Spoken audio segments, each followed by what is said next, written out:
Good morning and welcome to day 3, the final day of this preliminary round of the public sector debate competition.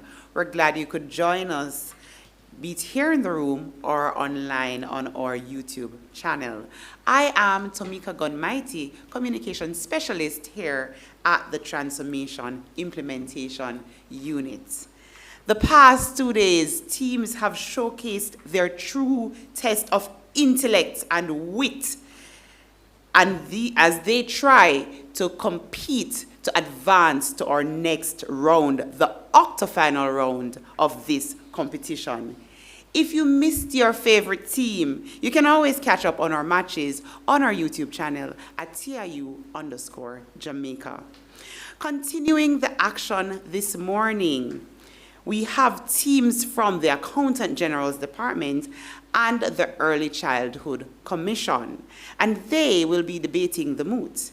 Be it resolved that the government of Jamaica should have the authority to mandate the removal or restriction of misinformation on social media platforms. Very interesting one, very current topic, I repeat. Be it resolved that the government of Jamaica should have the authority to mandate the removal or restriction of misinformation on social media platforms. Before we begin this exciting matchup, we ask that the Accountant General's Department introduce themselves.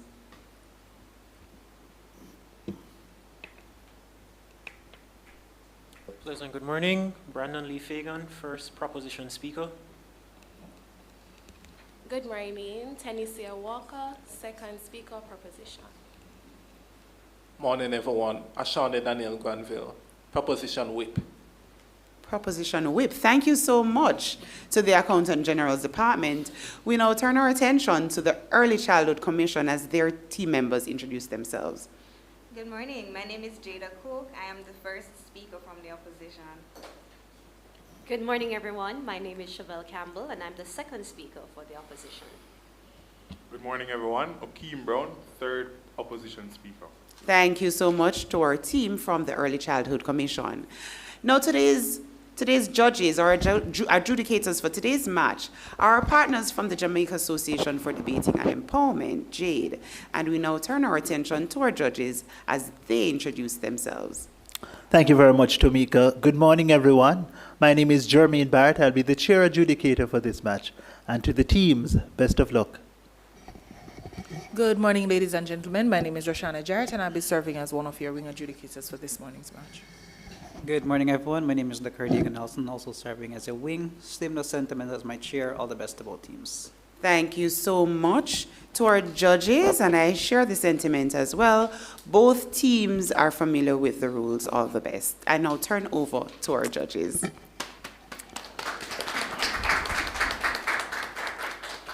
Thank you again, Tomika.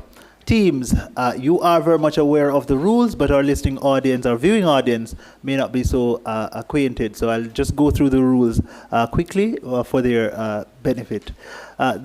Each team having 3 debaters. The first debater will speak for 7 minutes. The second debater speaks for 6 minutes. The third and final debater on each team speaks for 5 minutes. After the first 2 debaters have delivered their presentations, we enter a period of cross-examination. We will then enter another period of cross-examination after the second pair of speeches have been delivered. Then we will pause for 1 minute. Thereafter, we'll continue with the reply speeches, or as we heard it called, the whip speech from the opposition team first. Thereafter, the proposition team's presentation will conclude the debate. Okay, teams, please pay keen attention to the time signals, especially if you are the first or second speakers. You will be signaled when you've spoken for 1 minute by an audible sound of a bell. Let's hear that bell. Good. And you will hear another ding of the bell similarly when you have 1 minute remaining in your presentation. When you have consumed the allotted time, you will hear 2 dings of the bell. And then that signals again that you have completed the allotted time, but we're kind, so we give you 15 seconds extra. At the end of that 15 seconds grace period, you will hear continuous dinging of the bell, which signals that you should stop.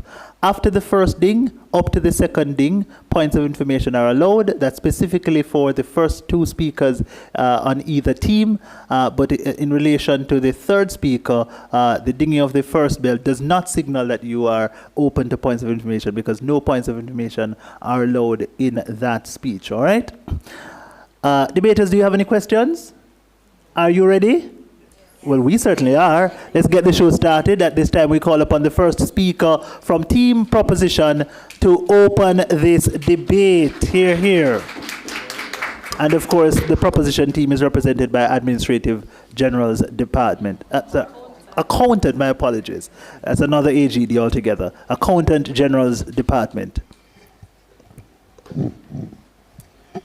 Mr. Speaker, honorable judges, fellow opposition, members of the House, good day to you all. This debate is not about silencing people or about punishing disagreement. It is certainly not about the government deciding what Jamaicans are allowed to think. The motion before the House is whether the government of Jamaica should have the authority to mandate the removal or restriction of misinformation on social media platforms. We say yes. Let's make a few key terms clear. Misinformation refers to false or misleading claims presented as true and can be ever evolving. Social media refers to platforms that allow users to create and rapidly disseminate content to a large audience through algorithmic application through platforms such as Facebook, X, Instagram, YouTube, WhatsApp, to name the prevalent ones. When we say the government of Jamaica, this includes the statutory bodies and the judiciary.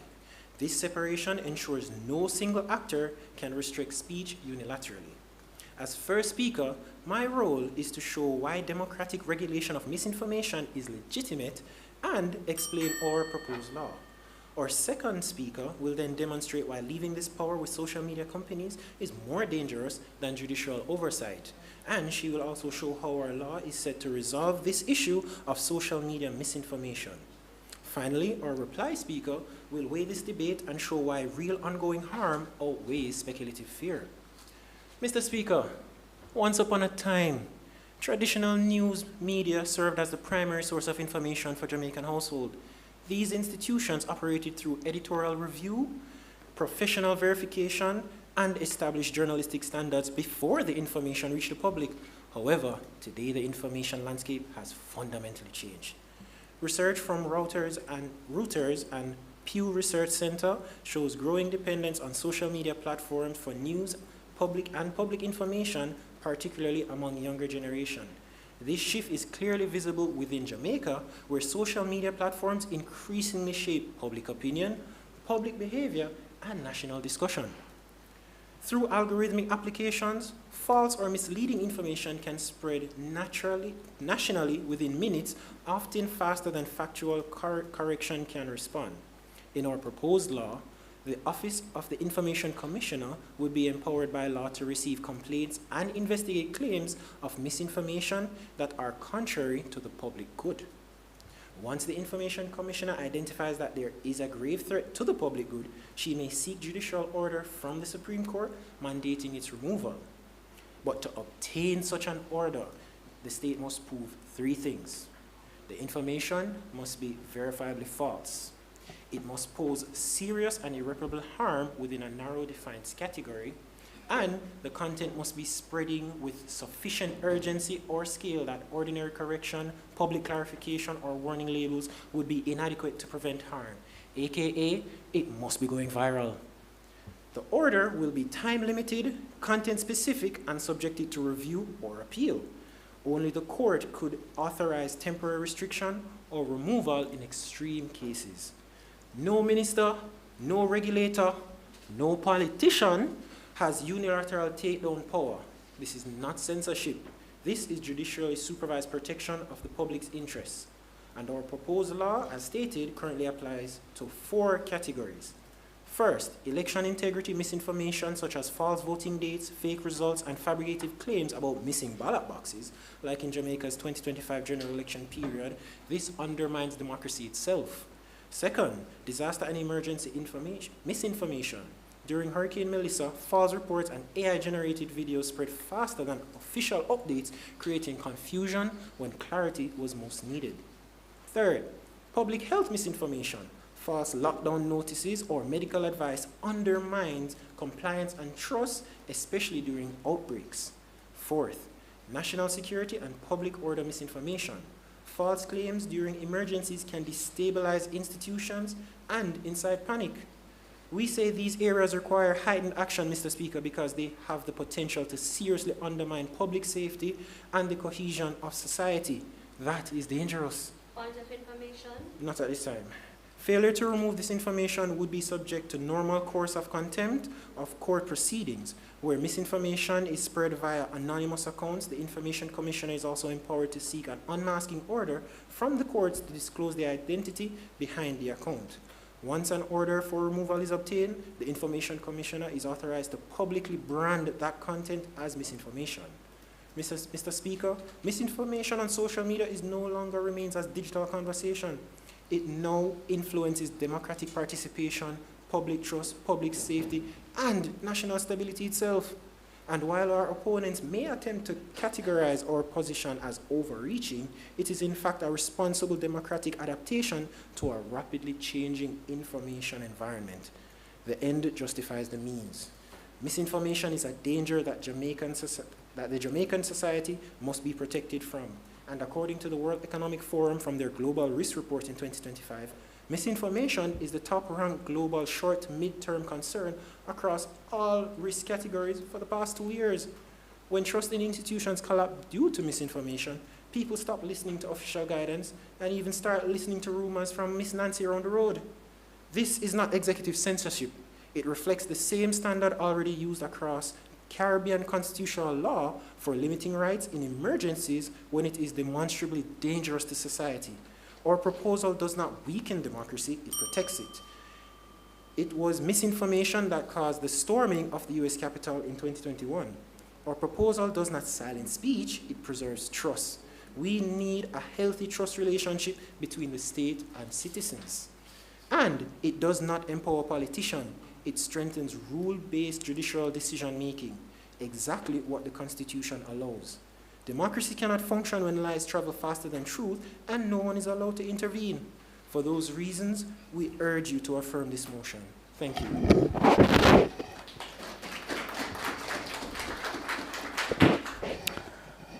We extend thanks to you as well, sir. We now invite from the opposition team, that's the Early Childhood Commission, their first speaker. Hear, hear.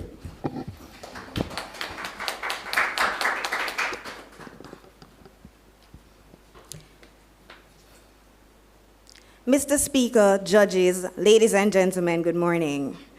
Before I delve into this matter, I must address the narrative being presented by the proposition. They would have this House believe that this debate is simply about the dangers of misinformation, and quite frankly, it is not. This debate is about whether government intervention against misinformation is unnecessary, whether granting the state such authority is unconstitutional, and whether more effective measures exist to address misinformation without threatening our democracy. Today, I, alongside the opposition bench, will demonstrate exactly why that is.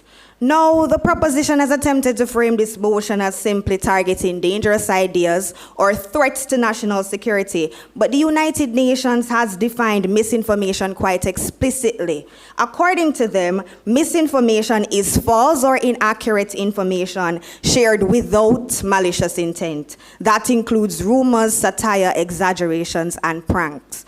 Mr. Speaker, I beg this House to pay attention to that distinction, because under this motion, the government would be able to mandate the removal of our content, not because it is harmful, not because it is dangerous, but simply because the government may dislike, disagree with, or misinterpret it. And that is where the danger lies. Not at this time.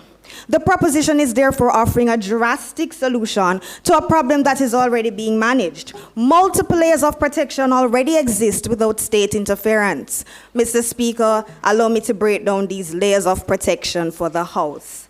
The first layer of protection is the platforms themselves. Social media platforms employ independent fact checkers and AI systems to put warning labels on posts, reduce the visibility of misleading content, and suspend repeat offenders. For example, as they mentioned the COVID-19 pandemic, posts containing false medical information were flagged, removed, and redirected to verified health sources.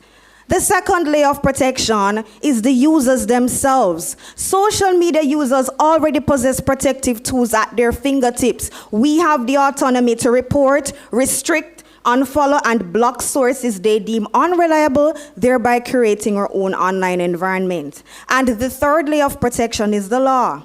Jamaica already has several legal frameworks that address content that may result in genuine harm. We have the Defamation Act, the Cybercrimes Act, alongside laws surrounding public mischief and incitement, and they account for clear avenues for redress. Let us also remember that misinformation is false or inaccurate information shared without malicious intent. So when our platforms regulate content, it is done based on agreed community guidelines. When users filter the information they engage with, it is done based on their own critical thinking skills. But this, when the courts prosecute, they do so based on due process and evidence. But this motion bypasses all these layers of protection and allows the government to act as a digital gatekeeper. In a participatory democracy, Mr. Speaker, the government's responsibility should be to empower citizens through digital literacy, not remove their ability to decipher information for themselves. So what exactly would the government be adding? Another layer of bureaucracy, an avenue for political advantage, or is this a way to silence the critics? Mr. Speaker, if platforms, users, and existing laws already address misinformation, then this motion ceases to be protection and becomes a waste of valuable public resources. But redundancy is only a part of the problem. Allow me to prove why the proposition's case collapses even further. Their proposal is not more effective in solving misinformation. It simply hands the state ultimate control over online discourse on a golden platter. And this is even more problematic when we consider the constitutional implications. Constitutional rights cannot and should not be infringed upon simply because the government thinks a problem exists. For us to even deign to entertain their arguments, they must prove to this honorable House that the issue of misinformation is so dire that restricting those rights is necessary and proportionate. Mr. Speaker, the opposition finds that they have woefully failed in this regard, not accepted at this time. Section 13.3c and 13.3d of the Jamaican Charter of Fundamental Rights and Freedoms guarantee freedom of expression and the right to seek, receive, and disseminate information and opinions through any media. Yet, the proposition is essentially asking us to allow the government to override our constitution based on something as fluid and subjective as misinformation. But let us say we venture down that path. Who becomes the ultimate arbiter of truth? History has shown us that the government is capable of error, bias, and overreach. The Dry Harbor Mountains is a salient example of this. In 2020, NEPA, the very agency mandated to protect our environment, denied Bengala mining permits due to ecological concerns. Yet, that expert decision was overturned by the executive and the permit granted regardless. The Constitutional Court had to step in and rule that the government's actions were likely to breach the citizens' right to a safe environment. So, Mr. Speaker, if the government can misuse its authority to bypass our environmental rights, what is to stop them from misusing it to bypass our freedom of expression? Before we willfully descend this slippery slope of political overreach, we must consider the dangerous precedent this would set. Today, the government may delete a rumor, tomorrow they may suppress a critique, and eventually any form of opposition becomes punishable. Because when constitutional rights can be restricted unnecessarily, they can easily be restricted deliberately. Mr. Speaker, if it no broke, no fix it. The existing layers of protection are effective. Our constitutional rights must be preserved. Safeguarding freedom of expression is the government's role. Controlling the truth should never be. Granting the state this authority is unnecessary, unconstitutional, and strikes at the very heart of our democracy. It is for these reasons that we firmly oppose this motion. We thank the first opposition speaker for opening the opposition's case. We now move on to the first segment of cross-examination. In this segment, the opposition team Early Childhood Commission, gets a chance to ask 3 questions of the proposition team. The questions are limited to 10 seconds each response limited to 45 seconds. Team ECC, you may now pose your questions. Go right ahead. So my first question, you mentioned that there is proof that the misinformation was spreading faster in the electoral process when all the government polls from the Electoral Commission was boosted. Where's your proof? Thank you for asking that question. It's simple. The proof is in the mass media. The proof is on social media. The proof is in the misinformation that was spreading that the Prime Minister had actually lost his seat. That was provably false. The proof is in the information about the Prime Minister intentionally creating hurricanes. That's ridiculous. These things are harmful and they are causing chaos in our society. We cannot continue like this. Thank you for that. I was asking, but it seemed you misunderstood the question. You said, we're not saying it does not exist. We're asking for a comparison. So the next question, how long will your process for your Office of Information Commission take compared to the regular system that currently exists? What would be the difference and how long would it take? So as explained in my speech, we have different categories. Each category would be addressed in its own framework. Some might be in short frame, some might take longer. The courts currently are able to do expeditious judiciary advancements. So if something is needed quickly, the courts already have a system that they can do so in a fast manner.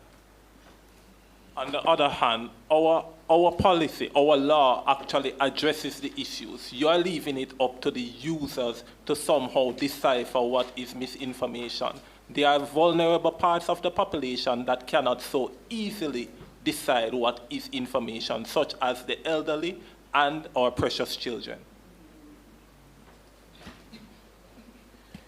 So wouldn't you say that public education and transparency are better methods to address misinformation for the elderly as opposed to giving the government the permanent mandate or authority to control misinformation? Education is good. It's also a good aspect of this, but it cannot act fast as when misinformation hits the media to actually inform them. Sometimes we need more preemptive and sometimes immediate solutions to act on. The time you're taking to educate, misinformation will spread and already cause harm. There's a common saying that says that a lie spreads halfway around the world while the truth is still putting on its shoes. Your proposal is for the lies to continue to spread. We are saying we want to restrict and in the most dire circumstances remove some of these lies. So. All right, thank you for that phase of cross-examination. Excellently done. We now invite the proposition team, the accountant general's department to pose their questions to the ECC, the Early Childhood Commission. First question, if education alone is sufficient, how would it stop false evacuation orders or fake election information from spreading on real time before the harm occurs? We have not said that public education alone is sufficient. We have mentioned that we have the users, we have the social media platforms that are acting, and we have laws. And we have fact-checking moderators in place. But in regards to evacuation and false news surrounding that, wouldn't it be more effective for the government to publish something that gives the factual information for the citizens to see? We're all on social media, majority of us are, and all we would need is some clarity so that we can act responsibly. Misinformation, as I said, spreads faster than the truth. But in the previous first speaker's speech, the right to freedom of expression is not the right to tell lies. Why would you? Yes. Why would you not want to prevent harmful lies from spreading? This debate is not about preventing harmful lies from spreading. It's about who should control what is misinformation, who determines what it is. And actually, like I said, we have the systems in place to actually to control that and to manage that. I don't know. Yeah. No, you'll speak more about those. We'll speak more about that in the second speaker's speech. Why would you want to prevent the government, which has the democratic and constitutional legitimacy to act, from taking steps to safeguard Jamaican from harmful and false claims? Again, the government already has measures in place. We have the laws for misinformation that may turn out to be harmful. You keep on mentioning like public safety and stuff like that, but the government also has the Emergency Powers Act, which comes into effect when national safety is at risk. So I think they are doing enough, and all we need to do is to work on public education measures, radical transparency, and digital literacy.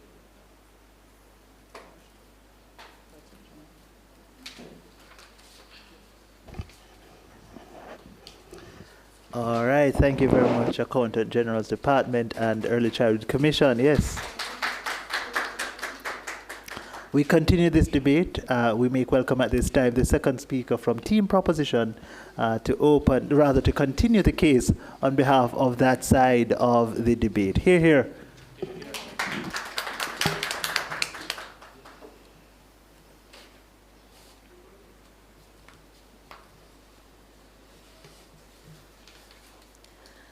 Mr. Speaker, honorable judges, esteemed adjudicators, members of the opposition, good morning. Before I present my speech, is it important that I reiterate our stance?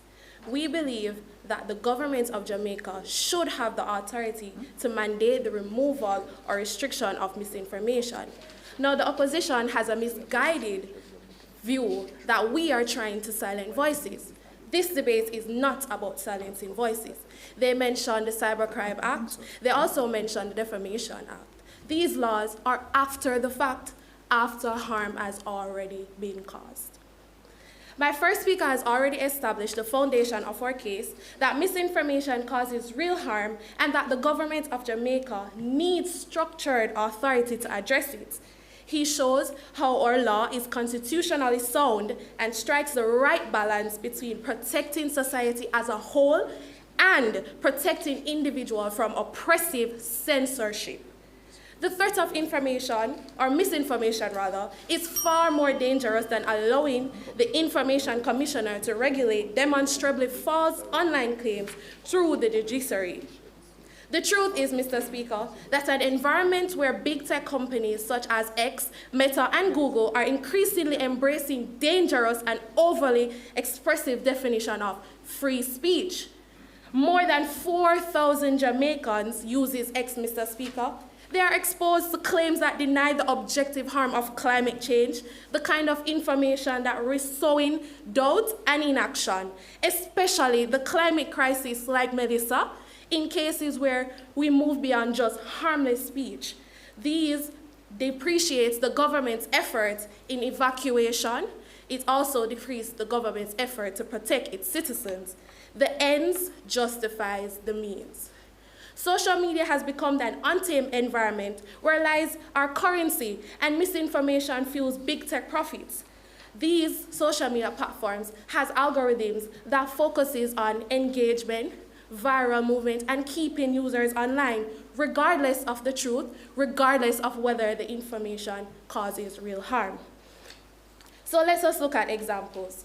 Following a youth forum speech by Prime Minister Andrew Holness, Nationwide News on February 19, 2026, published edited coverage of the speech on social media, which generated a big public discourse online.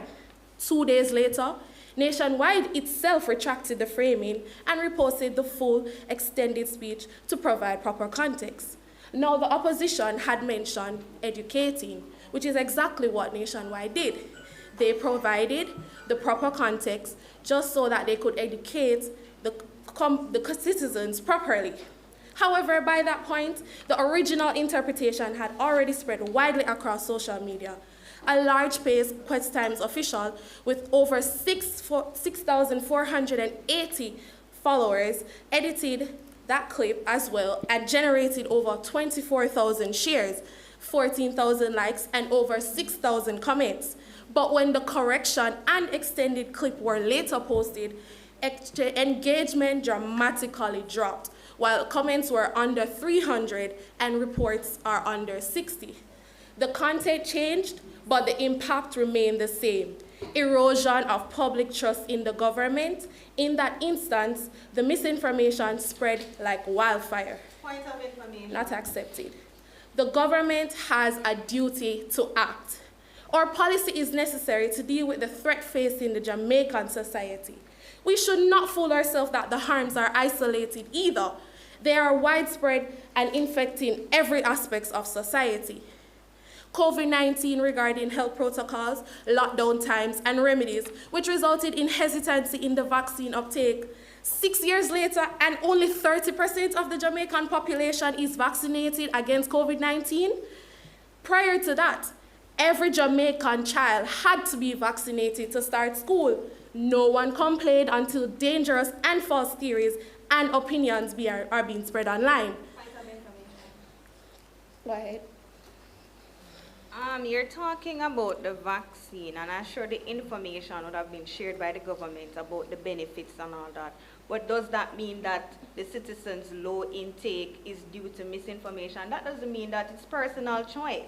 You have a choice to decide whether you want the vaccine or not. And you are trying to force us to take it? That is not what we're trying to say. The government of Jamaica has to protect their citizens against immediate harm. As you are aware, the numbers... Misinformation is dangerous, Mr. Speaker. Our measured and balanced policy addresses it. We should talk about fabricated images regarding Melissa, the questioning regarding the legitimacy of the elected Prime Minister, and all of the lies that are spread regarding the transportation of ballots during election. I could go on and on, but the results will be the same. Misinformation causes real harm, and the government of Jamaica needs a structured authority to address it. Our model is not ad hoc censorship or authoritarianism, because every step is grounded in a judicial process with independent actors making the decisions. We do not deny that there is an encroachment on free speech here, but we maintain that the unrestricted spread of misinformation poses a far greater risk to Jamaican society. Again, the ends, which are protecting elections, saving lives, and protecting our citizens, are more important. This debate is not about silencing voice, it is about ensuring the truth is not sacrificed. We stand proudly in firm support. Thank you.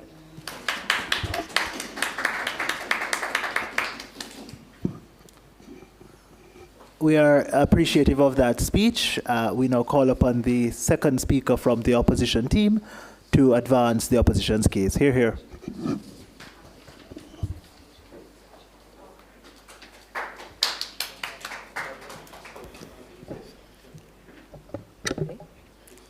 Mr. Speaker, esteemed judges, fellow opponents, good morning. Let us remember that in a debate like this one and in the digital world, almost anything can be proven and presented as true once the data is manipulated. The proposition argued that they need to authorize removals since it is faster. But Mr. Speaker, speed does not equal justice. My first speaker established that the law exists already to punish harm. Positioning the government as judge, jury, and executioner is a slippery slope that circumvents our constitutional due process. They mention safety, but have failed to provide a budget or clear parameters for the safeguarding of our information captured by AI surveillance and human resources required to be held as potential evidence. My first point is the fallibility of the state versus the protection of the citizens. The government is not an infallible decider of truth, and granting them the authority to mandate creates a system where state errors become silent injustices. On June 13, 2025, the Jamaica Constabulary Force incorrectly identified Mr. Orlando Gray as wanted for murder, thus putting a state-sanctioned target on his head. The irony was that he just happened to share the name with the accused and was not wanted for any crime. With his image being misused, he had to be accompanied by his pastor and his lawyer to the police station for safety, despite being innocent. In this status quo, this error was corrected because advocates could openly challenge that narrative. However, if the GOJ had the authority to mandate removals, any post defending a victim like Mr. Gray would be flagged as misinformation to save the government from embarrassment and defamation charges. When the monitor makes a mistake, they will use their power to protect themselves. Point of information. Not accepted. Giving the government the power to curate the truth does not protect the public, it protects accountability. The second point, the most democratic solution to misinformation is not state-mandated restriction, but the implementation of a national media literacy program. Finland consistently ranks #1 in global resilience against misinformation. Instead of mandating removals, they integrated digital literacy in their school curriculum, teaching citizens how to validate sources and spot deepfakes. In Jamaica, this program could start in schools, helping children to delay social media usage until the legal age by sharing the harmful effects of social media on physical and mental safety in children. They will learn safety protocols on all digital media platforms. This includes streamed games where children are vulnerable for exploitation and trafficking, such as Minecraft and Roblox. The program in physical spaces like churches and community centers to help citizens and keep them abreast of the latest online scams, even the ones targeting their finances. Not accepted.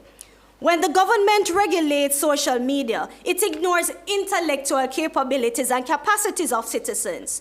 By teaching our citizens how to verify data, we build a society that is naturally immune to lies. My final point is the most effective way to curb misinformation is for the government to be transparent in their actions and share facts which will build public trust that censorship destroys. In November 2025, reggae artist Buju Banton accused customs of stealing supplies intended for victims of Hurricane Melissa. People in the comment section agree with Buju, sharing similar experiences, and wondered what the government would do. The government responded with facts. Minister Dardvaz posted CCTV footage of the containers being opened and provided the official cargo manifest and showed that all items were accounted for. When the facts came out, Buju deleted the video. Afterwards, the Jamaica Customs Agency ran several ads on social media and traditional media, educating persons about the steps involved in barrel clearance, along with preventable and actionable steps to take if breaches occur. When the government provides receipts, the misinformation dies a natural death because the public can see the truth for themselves. If the government had mandated the removal of Buju's post, the public will think that they had something to hide. Mr. Speaker, we have shown that this mandate is unnecessary because the law already exists. And we see where ethical alternatives like educational programs and providing facts are more effective. The opposition rests.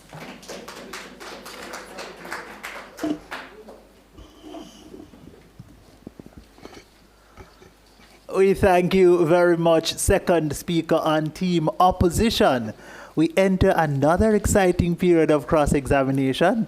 In this segment, the proposition team, the Accountant General's Department, see I'm getting it right now, right? Yes, the Accountant General's Department, they get a chance first to ask their 3 questions of the opposition, the Early Childhood Education, Early Childhood Commission. Early Childhood Commission, all right? So let's get the questions flowing now. And of course, just to be reminded, each question is limited to 10 seconds, each response limited to 45 seconds. Can the opposition name one instance where constitutional rights have been absolute?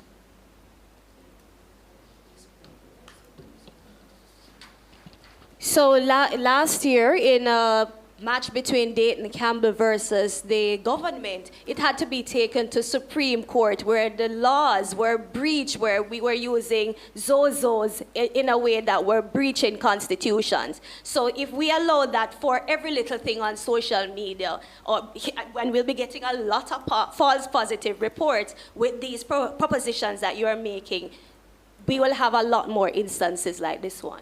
And even in the example that I shared with NEPA, even though the government was trying to overrule their decision, NEPA's decision to deny the mining permit, and yet still the Constitutional Court had to intervene and uphold the Constitution so that the government doesn't breach the citizens' right to a healthy and safe environment. So the Constitution has to be upheld. The second speaker mentioned Buju's case and his actions against the Jamaica Customs Agency. Isn't it a fact that he removed the post because this was demonstrably false? And why can't the government ask for the same? The question, I think it was already answered. We showed you that the government showing the process transparently using receipts was a better option than them just removing the post and silencing persons. Yeah, because had that post remained, then the misconception would have festered among the public. And by the government coming out and posting the receipts and being transparent, then that post was removed because of the government's transparency. And the people can now assert for themselves that, okay, what the government posted was actually factual. We don't need a mandate, we need receipts. The second opposition speaker also mentioned Finland and says that Finland did not introduce a new law. Isn't it a fact that Finland, being a member of the European Union, had that coverage already in terms of the European Commission giving directives to the social media companies to remove misinformation? Well, it's not something that would have breached their laws. What it is basically our equivalent of using the law that already exists. So those laws did not give the government rule or authority to remove stuff. What it did was to just filter out things like news from other countries. Yeah, that are false. All right, thank you both teams for that phase of cross-examination. We continue now as we make welcome the questions from the opposition team, Team Early Childhood Commission.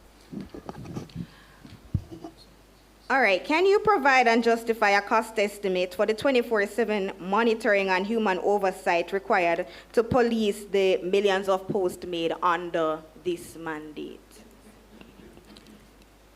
I think you are showing that you are misinformed about the current issues. The harsh reality is, one, the Office of the Information Commissioner already exists. Secondly, what we are asking for is a new law or an amendment to the law to empower her office further to include the removal and or restrictions that you're conveniently leaving out of your argument of these social media points. To add to that, it is very important that we are not trying to police anybody's social media. My first speaker had already mentioned the categories on the line. All right, but how can you guarantee that this power, this mandate or new law won't be abused by the government? Because we have shown evidence where the powers that they have been abused regarding the zones of special operations and NEPA. In my speech, I stated that no individual, agency, politician, or anybody has unilateral power to remove. We're using the statutory and the judicial body, and the judiciary body is also one of the most trusted bodies that we have. Isn't your proposition then redundant since the filters and the laws carries the same function? Could you repeat that question? Isn't your proposition redundant since the current social media functions and the current laws we have in Jamaica carry out the same function? No. The harsh reality is the laws that you mentioned having to deal with defamation and cybercrimes, they do not speak to the aspects of misinformation that we are arguing. Yes, they do. They do not. Feel free to include your response in your substantive, all right? Thank you very much for that segment of cross-examination. We now pause for 1 minute. Thereafter, we'll resume with the reply speeches from either team, beginning with the opposition side. Your 1 minute pause begins now.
All right, so we are ready to get this debate concluded.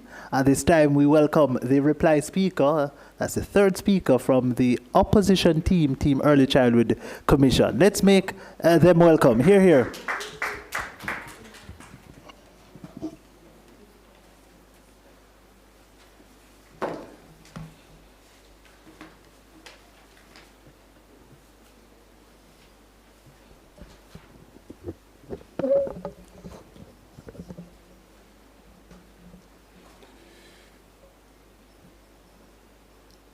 Mr. Speaker, esteemed adjudicators, my worthy opponents, good morning.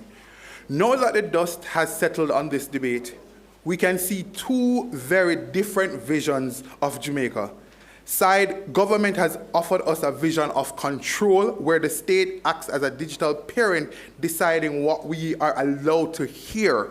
Side opposition has offered a vision of empowerment where the state is held accountable by the Constitution and the truth is defended by an educated public. To decide this debate, we must look at the three major clashes that defines this House today.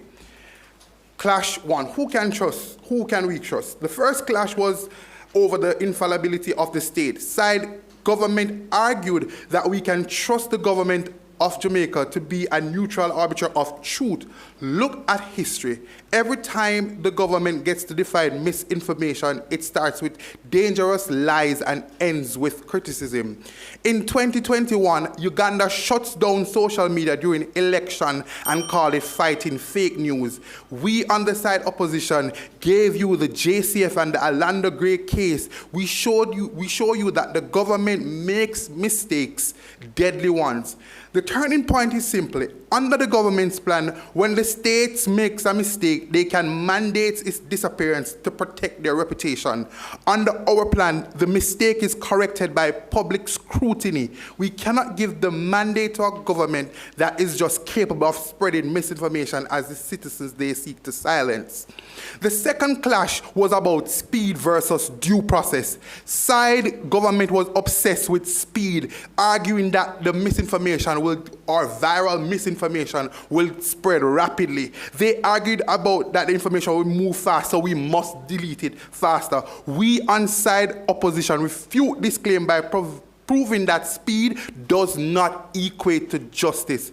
With the misinformation already being viral, how long will the government take to combat this viral misinformation when you first have to report it to the Office of Information Commission, then the commissioner will then have to seek judicial review? How long will that take when the misinformation is already viral? Not only that, what if the misinformation is not reported?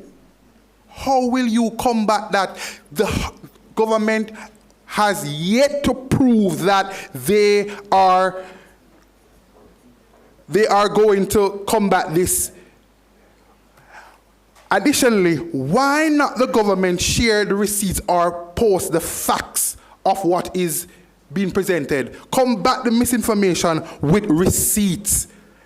And Mr. Speaker, the government is yet to prove how this process will be efficient when the judicial system is already backlogged. You mentioned misinformation about this Prime Minister losing his seat. Wouldn't it be best for the government to combat this misinformation with the actual truth? We prove that the status quo, the Cyber Act and the Defamation Act already provides the teeth to punish harm without breaking the Constitution. Why is the government trying to sell us a kill switch as a safety feature? We have shown that the actual weapon it is an actual weapon against dissent. Section 9 of the Cybercrime Act criminalizes online communication that caused harm. You cannot protect democracy by muzzling it. The final clash was over the best way to fight a lie. The side government believes that the solution is shroud hiding information they don't like. We believe the solution is sunlight. Take the Finland model of literacy and the Buju Banton case. But when you use radical transparency, when you bring the receipts like Minister Vaz did, the lie dies in the face of the facts. Side government solution makes the public more suspicious. Our solution makes the public more informed. Sunlight is the best disinfectant. Expose the lies, don't bury them. Madam Speaker, instead of handing the government of Jamaica a censorship hammer, we should pursue smarter solutions. For the partner with the social media platforms, they already have tools to flag and reduce false content. Invest in digital literacy so that Jamaicans all over can spot lies for themselves. Empower independent fact-checking bodies, universities, media houses, civil societies to verify truth without political bias. And finally, promote transparency and counter speech, labor misinformation, and flood the spaces with credible voices. The opposition rests.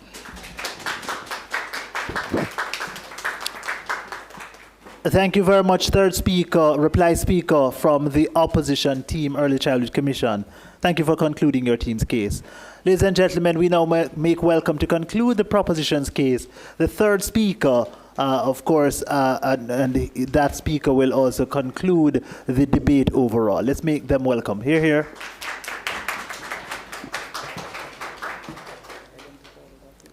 Mr. Speaker, it is obvious that the opposition will either miss the points of our argument or was woefully misinformed, perhaps purposefully so. But the reality that they must face is that our area of focus for this mood was on 4 critical areas. Now, these areas are natural disasters, public health, public trust and national security, and election integrity.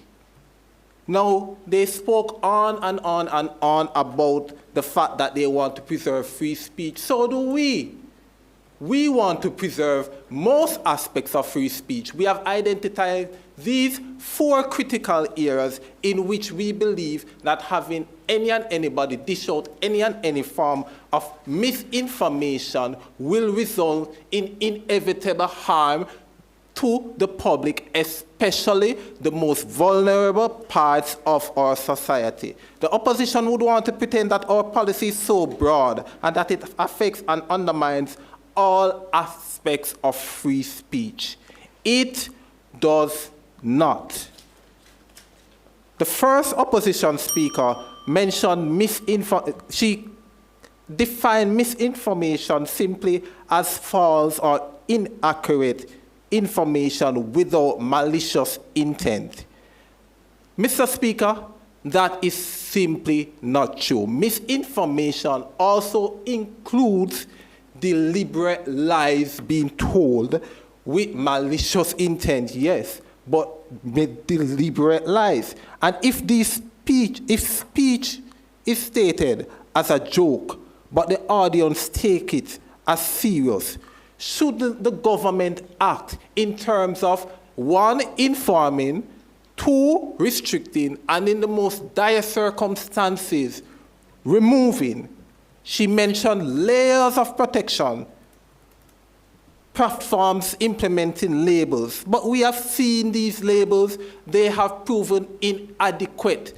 Labels, we are not saying we are against labels. Labels help, but that's not mutually exclusive to what we are presenting. We are saying we need to go 1 step further. She mentioned that users themselves can report and can restrict in some aspects what they consume. Of course, we are not saying that that is not so. The reality, though, Mr. Speaker, is that when a child inevitably gets access to social media and then they are consuming content, oftentimes without parental supervision, and that content can be harmful. We had this instance a couple years ago, Mr. Speaker, where on YouTube Kids, children were being informed to harm themselves, to take their lives. We cannot have any and anybody just having access to social media, spreading misinformation, telling children to lace their food with THC and other forms of drugs. It has to stop somewhere. This is about the safety of the most vulnerable citizens. They also claim that the current defamation laws and the cybersecurity laws are sufficient. They are useful, but they do not address the new era of misinformation in which we are living. There is nothing in the Cybersecurity Act that says, okay, if somebody spreads deliberate misinformation about national security, about health, that person can face severe fines. These things are targeted primarily, unfortunately, at companies, at company infrastructure, and in an effort to prevent bullying. The second speaker claimed that the laws already exist. The laws currently do not address the misinformation. That is the case. And as for Mr. Orlando Green, didn't Mr. Green suffer despite the corrections on social media? The corrections were made. And he was still wanted as far as the police was concerned. That shows that the lies spread way more vastly and had a much larger impact than the correction did. And so, Mr. Speaker, rights are not absolute. We are living in an era where AI videos are fooling a lot of us. AI videos can make the Prime Minister and the opposition leader appear to say things contrary to the law, contrary to their values. It doesn't take a genius to see just how dangerous this thing is. The government has a right to restrict, information that harms the rights, the life, and the liberty of others. I rest.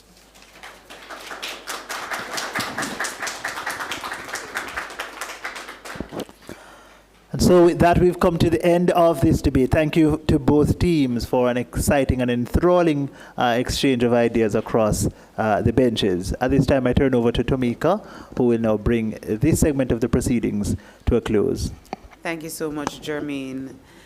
Whose arguments were the receipts of a winner? For those of you online, are you for or against the moot? Which team had the better arguments in this matchup, where the moot was, be it resolved that the government of Jamaica should have the authority to mandate the removal or restriction of misinformation on social media platforms. Ladies and gentlemen, give the teams another round of applause. We will now take a short break while the judges deliberate, and we will be back in a few moments with the results and the winner of this matchup. Please stay tuned.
Welcome back, ladies and gentlemen, viewers all. Welcome back to this conclusion, rather the point at which we announce the winners and the best debater in this exciting, enthralling match. If you're just joining us, boy, you missed quite a bit, but you can go back and watch it from the start. Really, you should.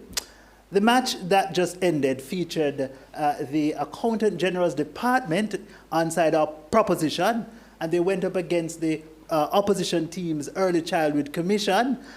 They contested vigorously the moot having to do with whether or not we should empower the government to sort of regulate or to stop effectively the spread of misinformation. Yes, is that a power that we want to provide to our government overall? Right? What are the pros and cons, the benefits, the harms of such an arrangement? Right?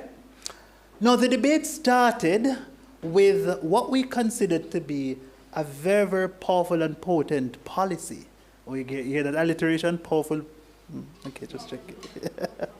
Yes, the policy offside proposition that spoke to empowering the Information Commissioner to assess content in social media, determine whether or not it is viral, whether or not it has a significant deleterious impact on areas like health and national security and so forth, and just generally whether or not it is false, whether or not there are evidence to prove the falseness of it. And if it is, then the Information Commissioner would effectively utilize the courts to essentially get a declaration that it should be pulled, that there should be a retraction of it, and ultimately that the public good be served by virtue of the public recognizing that this information that has gone viral is in fact not so credible after all, right? That's, in a nutshell, the policy, albeit more sophisticatedly explained by side proposition, right? Now, when we heard that, we reflected as a panel on the moot that was assigned. And it's about the government having this authority to sort of police and sort of prevent the spread of misinformation, right? Opposition contends that it is bad when governments, broadly speaking, take onto themselves this kind of authority, right? They say that when governments do that, governments are likely to abuse the process, create a sort of a chilling effect on democratic freedoms and expressions. And they say that it is better when the government takes on the prerogative of informing the citizens through sort of the education system, digital literacy, if you will. And also, importantly, when it is that the government is confronted with misinformation, the government should essentially present the facts. They say the receipts. And those receipts will aid in the promulgation of positive and appropriate information for the public at large, right? Now, at that point in the debate, we recognize that there is a sort of a consensus between both teams on the harms of misinformation, albeit more problematic in the part of side proposition. But I think there's some concession on opposition, at least tacitly, that misinformation is not something to be supported. What opposition is contending, though, is that there are greater interests to be advanced, the democratic interests, the freedoms of citizens to express themselves, freedoms of opinion, for example, as they are enshrined in the very constitution that governs Jamaica.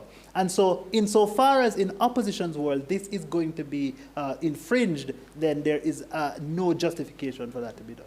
One of the things that we find to be a little difficult with this debate is when we assess the policy offside proposition, we anticipate that there ought to be a direct response to that policy from opposition.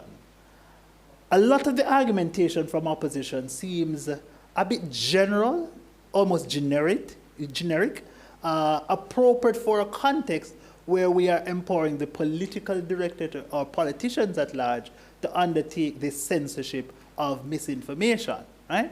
Insofar as proposition is mechanizing a world where it's not the political directorate that would be responsible for determining whether or not misinformation has occurred and going through the process of ultimately having a sanction placed on that misinformation. it is the Information Commissioner, to what extent are the arguments of side opposition then relevant, right? And it's a question in our mind. We think that by the end of the debate, we don't get a meaningful sort of response from opposition to make their arguments very useful and impactful given the context established by proposition, right? So is the Information Commissioner liable to be corrupted, manipulated? Does the Information Commissioner suffer from the same kinds of incentive structures that a politician would as well? We don't know that that is the case, so we have to then lean in on intuition. As the average intelligent voter, which we as judges are, we then had to assess whether or not the Information Commissioner is so susceptible. And we contend that that is not the case. We think that it probably could be argued from opposition, but prima facie, we think that the Information Commissioner is a bit insulated from those particular risks. Certainly, the fact that a piece of legislation would be established to guide the Information Commissioner and set parameters within which the Information Commissioner would operate, then we think that that limits any kind of political sort of partisan manipulation on the part of the Information Commissioner. We think it is possible, but we think that it is significantly diminished given the kind of non-political operative that is being engaged with here, the Information Commissioner, okay? So that we think necessitated some kind of strident response from team opposition. But prior to that kind of assessment, we asked ourselves whether or not it is reasonable for proposition to have utilized the Information Commissioner in the way that they did, right? And we think that it is actually a legitimate kind of context and policy that proposition employed, okay? Now, so again, clearly, proposition wins that one clash. The second contention, therefore, is, does proposition prove what we call a delta in their world? Meaning, the harm of misinformation is grossly presented by side of proposition, right? Opposition doesn't really meaningfully say, oh, well, misinformation is that harmful. They don't do that kind of direct challenge, but they contend more in terms of the democratic utility of people just expressing opinions, which may or may not be true, okay? And that is important for a healthy democracy. Now, if it is that the information that is being promulgated is harmful, to what extent does proposition clean things up a little bit, meaning improve the harm such that the harm is mitigated or minimized, yes? And we think that there is some reduction in the harm. We think that, for example, that there's going to likely be a disincentive for persons to promulgate misinformation because of the clear ways in which they can be prosecuted. And we think that propositions, the clarity of propositions world stands in contrast to what obtains in opposition world. Opposition's first speaker tells us that there are already mechanisms. There's a legislation that exists, the courts exist, and ultimately users of social media and the citizenry at large can do their own policing of the facts and satisfy themselves, okay? To what extent does their mechanism clean things up relative to proposition's mechanism, right? And we contend that there is some greater improvement in the world of side proposition, just on the question of treating with misinformation. Good? Now, we think that one of the reasons why proposition gains a little bit ground here on opposition is with respect to whether or not the mechanism, specifically the legislation, right? The legislation having to do with, the sort of mischaracterizing of people and defamation, I think it is what they referred to. Whether or not that really does speak to misinformation. And proposition contends at multiple times in their case that it does not. It treats with something else. It's not exactly misinformation. Again, we get a kind of sort of a response from side opposition, when side opposition in the second cross-examination says, well, yes, it does treat with it, but we don't get any explanation clearly as to what aspects of it treats with it. I mean, they do provide, I think, in the third speaker's presentation, some reference to a segment of the Defamation Act that treats with what they contend is misinformation, but we don't think that that is broad enough to cover the kinds of misinformation that are being advocated for and treated with, rather, by side proposition, right? We don't know whether or not, for example, we're treating with issues of concern to health, public safety, and so forth. Good? All right. Now, we do contend, so that's the second clash, of course, again, is one by-side proposition. On the question of the democratic harms and the likelihood of government overreach and abuse of this greater power entrusted upon them, we think that opposition is onto something here. We think that there's likely to be some sort of a chilling effect on people's likelihood of expressing opinions which they may or may not know to be factual, to be truthful. Good? We think that there's going to be that kind of a diminishing of public sentiment at large, right? What we needed to understand, though, is the extent to which this particular harm is unjustifiable given the supposed benefits that would come about in proposition world where misinformation, which is by and large harmful, is reduced. Good? And we think that opposition does not, again, do enough to do that kind of a weighing of worlds to prove that the harm that they posit will exist, the chilling effect, is of greater relevance and significance than the supposed benefits that are to be obtained in propositions world. I think one way of doing that, for example, is to prove to us that the supposed benefits that proposition contends will flow from their world are not likely to occur or not likely to occur to a significant enough scale to justify the infringement and the diminishing, the chilling of the democracy which opposition contends will evolve, right? And so, again, that's a question of scale and magnitude. That kind of analysis, again, was lacking, unfortunately, from side opposition. Good? Now, you might think that this was a significant distance between the two teams. It really was not, right? We think that opposition was onto some very, very strong argumentation when they spoke about things like, again, the chilling effect on democracy, when it is that they spoke about how it is that governments can weaponize information and who decides what is or isn't misinformation. We think that they're really onto some strong contentions there. Again, we needed to understand whether or not the magnitude of these harms outweigh the supposed benefits that are to be delivered, that are likely forthcoming from propositions world. Ladies and gentlemen, in the final analysis, we have two teams close in terms of the scores. 2 points separating them, actually. 279 is the score for the winning team, 277 for the second place team. Yeah, just 2 points. The winners of this match in round 2 of the public sector debate competition for 2026.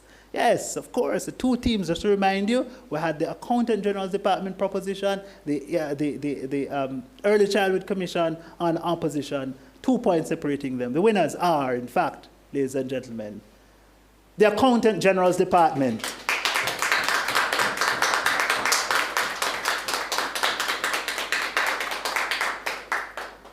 Again, I have to stress, that which determined this debate and the outcome was the lack of direct responsiveness to the mechanism established by side proposition to attain and to achieve the ends that they're trying to pursue.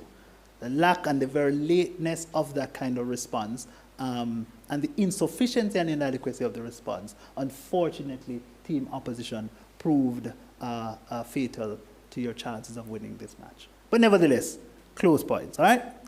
The best debater also comes to us from the winning team, and it's that speaker that delivered the mechanism, the policy that sustained the team through to a victory. The first speaker, the first proposition.